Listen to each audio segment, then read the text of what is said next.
Les jeunes de la génération Z et plusieurs citoyens ont célébré sur la place du 13 mai ce qu'ils considèrent comme une première victoire avec la prestation de serment du colonel Michael Randjanirin à la tête de l'État, affirmant leur volonté de transformer la gouvernance du pays. Les députés proposeront le prochain Premier ministre que le chef d'État nommera conformément à la Constitution. Un large renouvellement administratif est prévu et les complices d'Andradzwil ne seront plus acceptés au poste de responsabilité selon les députés.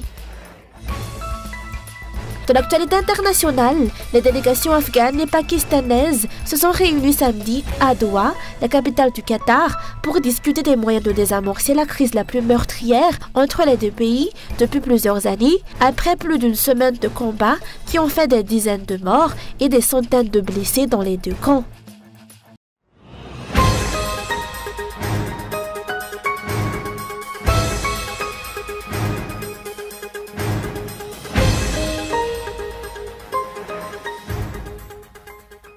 Les Malgaches sont désormais libérés de la répression et de l'appauvrissement et vont ensemble changer la gestion du pays, ont déclaré les jeunes étudiants et la génération Z lors de leur prise de parole sur la place du 13 mai aujourd'hui. Pour eux, la première étape de la victoire est marquée par la cession du colonel Michael Randjanirin à la tête de l'État. La lutte se poursuit pour concrétiser les changements réclamés publiquement ces dernières semaines. Il y a de nombreuses revendications, mais les plus urgentes sont claires. D'abord, redonner le pouvoir aux populations à la base à travers l'élection des chefs de Fukuntan et une véritable décentralisation.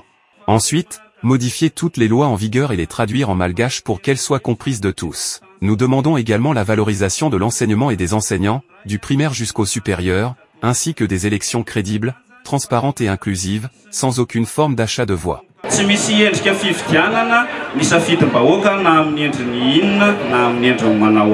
L'espoir et la volonté de se relever face aux difficultés actuelles sont palpables au sein de la population. Les jeunes affirment leur détermination à assumer pleinement leur rôle dans la transformation de la gouvernance nationale. Nous resterons mobilisés jusqu'au bout pour combattre la corruption sous toutes ses formes.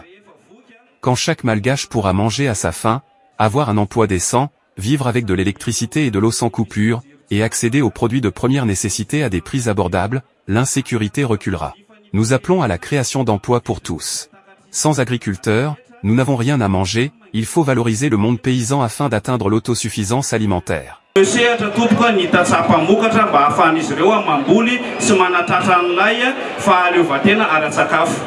Une foule nombreuse s'est réunie aujourd'hui sur la place du 13 mai, dans une ambiance chargée d'émotions pour marquer la fin de la première étape du mouvement avec la prestation de serment du colonel Michael Randjanirin comme chef d'État. Les comités de coordination de la lutte ont rappelé que chaque citoyen a un rôle à jouer dans la reconstruction nationale et dans la concrétisation des changements profonds que le peuple appelle de ses vœux.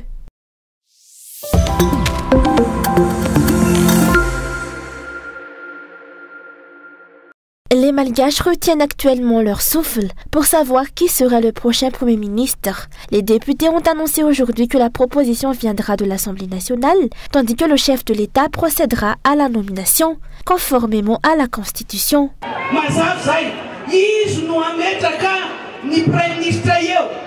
C'est le chef de l'État qui nommera le Premier ministre, mais la proposition émanera de l'Assemblée nationale. Cela suit la Constitution. Les députés ne feront pas ce qu'ils veulent. Ce sera une décision concertée, un consensus.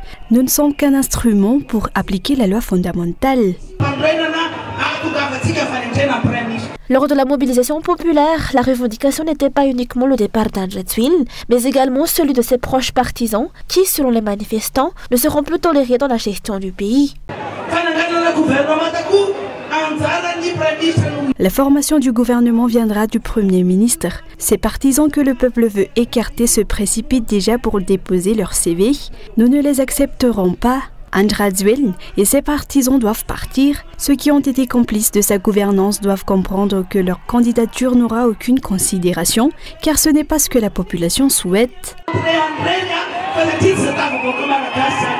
Pour tourner définitivement la page de l'ancien régime, les structures administratives à tous les niveaux, des chefs de Fukuntan jusqu'au ministère, feront l'objet d'un renouvellement. Une loi sur l'élection des chefs de Fouctan sera prochainement soumise à l'Assemblée nationale afin d'instaurer une gouvernance plus proche du peuple et plus transparente. La conseillère spéciale de l'ancien président Andjazwil, Louvarinel, invitée sur Global Africa Télé Sud, a multiplié les arguments pour défendre l'ancien chef d'État. Mais ses propres déclarations se sont finalement retournées contre eux. Elle a notamment affirmé qu'une mafia remplace une autre mafia à Madagascar. Une phrase lourde de sens qui revient à reconnaître que l'ancien régime constituait une mafia, chassée du pouvoir par le peuple. Elle a également reconnu l'usage de la force par la gendarmerie contre les jeunes et les citoyens qui réclamaient pacifiquement leurs droits, une répression dirigée contre des manifestants pacifiques plutôt que contre les criminels ou les responsables de l'appauvrissement du pays. La conseillère a aussi admis l'existence de pratiques de corruption au sein de l'Assemblée nationale, en évoquant notamment les affaires de mallettes, les primes, les véhicules tout-terrain, ainsi que certaines dispositions budgétaires controversées. Sur la question des manifestations, elle a expliqué qu'il n'y avait pas eu de déclaration préalable auprès du préfet, comme c'est la procédure en vigueur à Paris. Or, il ne faut pas oublier que les conseils municipaux d'Atananarivo avaient bien déposé une demande d'autorisation, restée sans réponse favorable auprès du préfet. Le préfet lui-même avait reconnu publiquement qu'il aurait souhaité autoriser l'événement du 25 septembre dernier.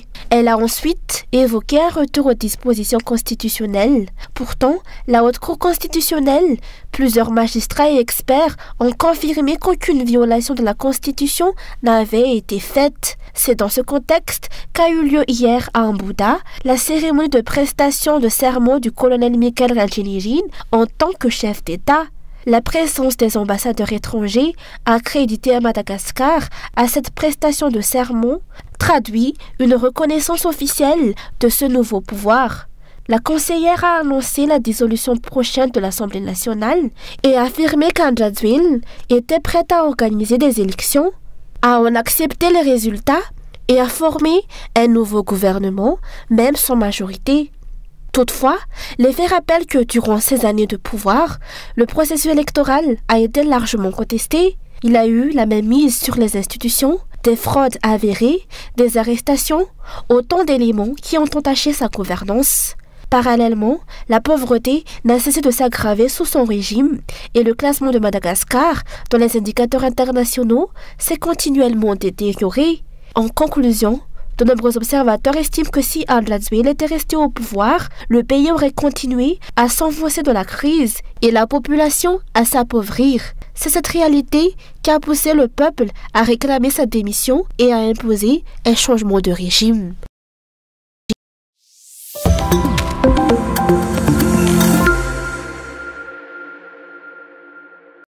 Les transporteurs de véhicules de transport en commun de la capitale ont réclamé ce jour l'abrogation de la DTMU, la Direction des Transports et de la Mobilité Urbaine.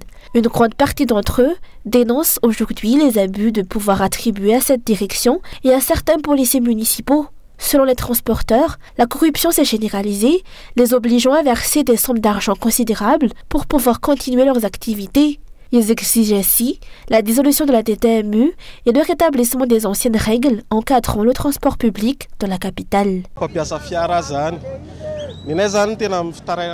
Nous demandons la suppression de la DTMU. Les policiers municipaux ne devraient plus avoir le droit de confisquer nos papiers. Les taxes doivent revenir à la commune comme avant. Les contre-visites à Ampasapit doivent être abolies. Le ministère du Commerce doit aussi contrôler rigoureusement les pièces détachées qui entrent dans le pays. Celles de mauvaise qualité s'abîment en un mois et nous causent des pertes importantes. À noter que ces transporteurs étaient également présents aujourd'hui sur la place du 13 mai pour les festivités marquant la fin de la première phase de la lutte pour le changement et l'arrivée de nouveaux chefs d'État.